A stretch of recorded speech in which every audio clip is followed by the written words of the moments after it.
पंडित जी, मंदिर के इतिहास के बारे में कुछ बताइए। कि आज इस मंदिर की चर्चा विश्व में चले। यहाँ सबसे पहली विशेषता जो है, यहाँ आप देखेंगे छत में पत्थर लगा हुआ है, चौकोन में देखेंगे आपको इसमें बूंदे दिखाई देंगी। यही मानसून पत्थर है, गिटों को झलक रहा है। जैसे मानसून बनता है ये वैसे ही पसीज के टपकने लगता है। इससे मालूम हो जाता है कि मानसून बन गया और बरसात आने वाली है। और इसकी खासियत ये होती है कि जिस प्रकार की बरसात होगी उसी प्रकार से बूंद आएगी। इसका सिद्धांत है, ज्यादा बूंदे ज्यादा पानी, कम बूंदे कम पानी। ये एक ही बार होता है ये हर बार? जैसे प्रतिवर्ष जैसे मानसून बनता है वैसे ही जो है पसीना शुरू कर देता है। मंदिर कितना पुराना और कितना प्राचीन है?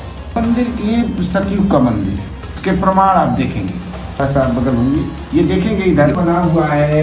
इनको बड़ा सजा के मंदिर नुमा बना के उसके अंदर रखा गया। यहाँ पड़ा होगा सिंधु घाटी से। लिखा है कि सिंधु घाटी सभ्यता हमारे भारत की नहीं विश्व की सबसे प्राचीनतम सभ्यता है। तो ये चिन्ह प्रमाणित करता है कि नहीं स्थान बहुत ही प्राचीनतम और दुर्लभ है। दूसरी बात देखिए, जो चरणों के नीचे मूर्ति बनी हुई है, इस मूर्ति के जो इतिहास के विशेष जानकार हैं वो देखते ही बता देंगे कि मूर्ति बहुत ही प्राचीनतम और दुर्लभ है।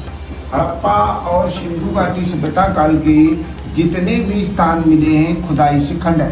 चाहे इसलिए इस मूर्ति के माध्यम से कहा जाता है कि इतना प्राचीनतम मंदिर जीवंत हालत में सब बना हुआ कहीं नहीं मिलेगा, जो भी मिलेंगे सब खंडाए। दूसरा प्रमाण आप देखेंगे, ये 12 खंभे, 1 2 3 4 5 इधर 5 इधर 10, 2 खंभे इस मूर्ति के पीछे। इतिहासकारों का मानना है कि 12 खंभों के मंदिर हैं, 12 दुआरी है। ये राजा शिवी की जवानी मंदिर।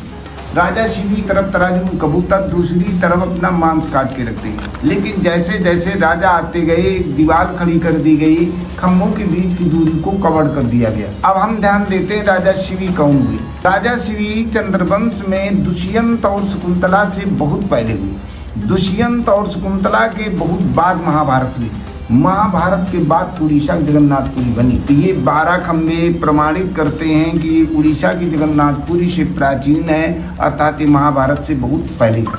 दूसरा प्रमाण देखेंगे, ये सब नदियों किनारे पाए गए। प्राचीन समय में पानी का मुख्य स्रोत नदी थी, इसीलिए जो भी नगर बसते थे या देवालय बनते थे वो सब नदियों किनारे होते। तो ये जो प्राचीन सभ्यता यहाँ पाई जाती है, इससे प्रमाणित होता है कि प्राचीन समय में यहाँ से कोई नदी बहती थी, लेकिन प्रकृति परिवर्तन के कारण नदी लुप्त हो गई। हम विचार करते हैं कि हमारे गंगा और जमुना के बीच से किस नदी के लुप्त होने का प्रमाण मिलता है।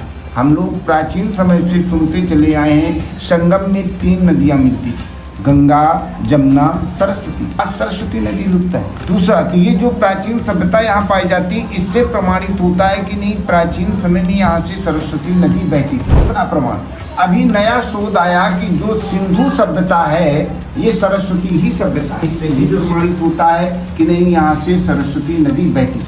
अभी जो नया वैज्ञानिकों का शोध आया कि जो यहाँ गंगा और जमुना के बीच से सरस्वती नदी बहती है, जमीन के 14 फुट नीचे बह रही है, और गंगा और जमुना की जो यहाँ से दूरी जो है ये बिल्कुल बराबर दूरी है केंद्र में। इससे उस वैज्ञानिक शोध के अनुसार भी ये प्रमाणित होता है कि यहाँ से सरस्वती नदी बहती थी।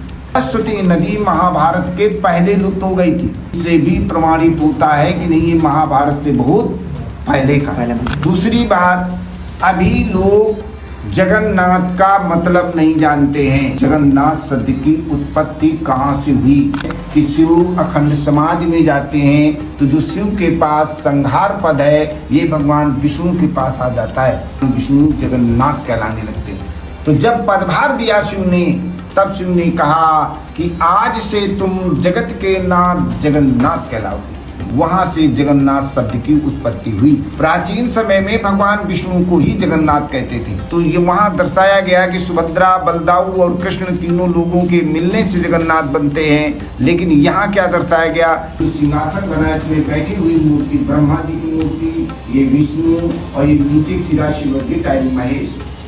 ब्रह्मा विष्णु महेश। कहने का उद्देश्य यहाँ सृजन पालन संहार ये तीनों अधिकार जब भगवान विष्णु को मिले तभी जगत के नाथ जगन्नाथ कहलाए। इस वही जगत का नाथ जगन्नाथ है।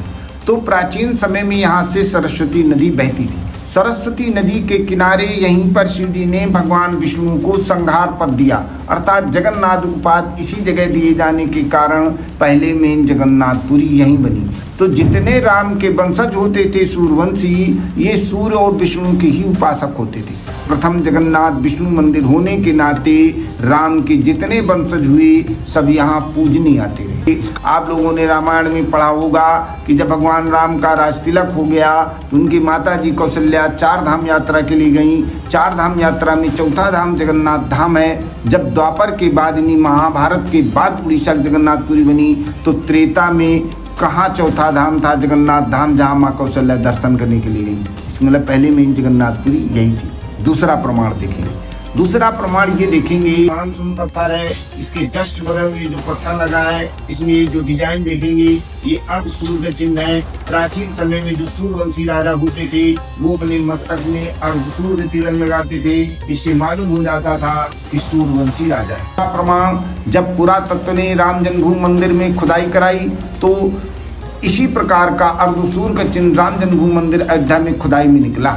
राम जन्मभूमि मंदिर में अर्धसूर्य का चिन्ह खुदाई में निकलना, अर्धसूर्य का चिन्ह यहाँ पाया जाना, इससे प्रमाणित होता है कि राम जन्मभूमि मंदिर से इस मंदिर का कनेक्शन है। इससे प्रमाणित होता है कि प्राचीन समय में साधारण स्थान नहीं था, ये विशेष स्थान था। पहले मेन जगन्नाथपुरी यहीं थी। दूसरा प्रमाण देखेंगे, इतिहासकारों का मानना है कि जो खंभों की कलाकृतियां हैं ये गुप्त काल से मेल खाती हैं। इधर देखेंगे, ये जो आकृति है ये आकृति चंद्रगुप्त मौर्य के समय के जो सिक्के मिलते हैं उसमें आकृति मिलती है। इसके मतलब यहाँ मौर्य वंश में भी काम हुआ। आप लोगों ने मंदिर में प्रवेश किया, प्रथम खंड है, एक कोठरी दक्षिण साइड में, कोठरी उत्तर साइड में। जो दक्षिण साइड में कोठरी है उसमें सूर्य मूर्ति है। इतिहासकारों का मानना है कि जो सूर्य और गणेश की मूर्तियां हैं ये ईसा मसीह के जन्म से 2 सदी पूर्व बनती थी। इसीलिए आपको प्राचीन मंदिरों में शीघ्रता से आपको सूर्य और गणेश की मूर्ति नहीं मिलेगी। गिने चुने मंदिरों पे ही आपको सूर्य और गणेश की मूर्तियां मिलेगी। बहुत पहले सूर्य और गणेश की मूर्तियों का बनना बंद हो गया था। उत्तर साइड कोठरी में भगवान विष्णु की लेटी हुई मूर्ति है। इतिहासकारों का मानना है जो विष्णु की लेटी हुई मूर्ति है ये कुषाण काल में बनती थी। कुषाण काल का प्रमुख राजा कनिष्क दूसरी सदी। एक प्रश्न हम यहाँ फिर खड़ा होता है, कुषाण वंश, मौर्य वंश, गुप्त वंश, सूर्य वंश ये साधारण राजा नहीं हुए, चक्रवर्ती राजा हुए। और इन चक्रवर्ती राजाओं ने यहीं पे आकर निर्माण क्यों कराया? इससे प्रमाणित होता है कि प्राचीन समय में साधारण स्थान नहीं था, ये पहले मेन जगन्नाथपुरी यही थी। इसीलिए यहाँ जो भी राजा आता गया वो अपनी अपनी कला का यहाँ प्रदर्शन करता गया, कंटिन्यू काम जारी रहा। इसीलिए इतना प्राचीनतम स्थान ये जीवंत बना रहा। अगला पॉइंट ये है कि ये देखेंगे ये मंदिर टोटल पत्थरों का बना हुआ है। आगे गौर करेंगे, जहाँ टोटल पत्थरों का बना हुआ मंदिर मिलेगा वहाँ पहाड़ी क्षेत्र होगा, नजदीक पहाड़ होंगे, लेकिन हमारे आसपास के जिलों में कहीं पत्थरों का बना मंदिर नहीं मिलेगा। तो प्रश्न इस बात का खड़ा होता है कि यहाँ पत्थरों का मंदिर कैसे बन गया? इसलिए यहाँ की भौगोलिक स्थिति ये प्रमाणित करती है कि आज से युगों पहले यहाँ पहाड़ थे, अर्थात ये मंदिर युगों पुराना है।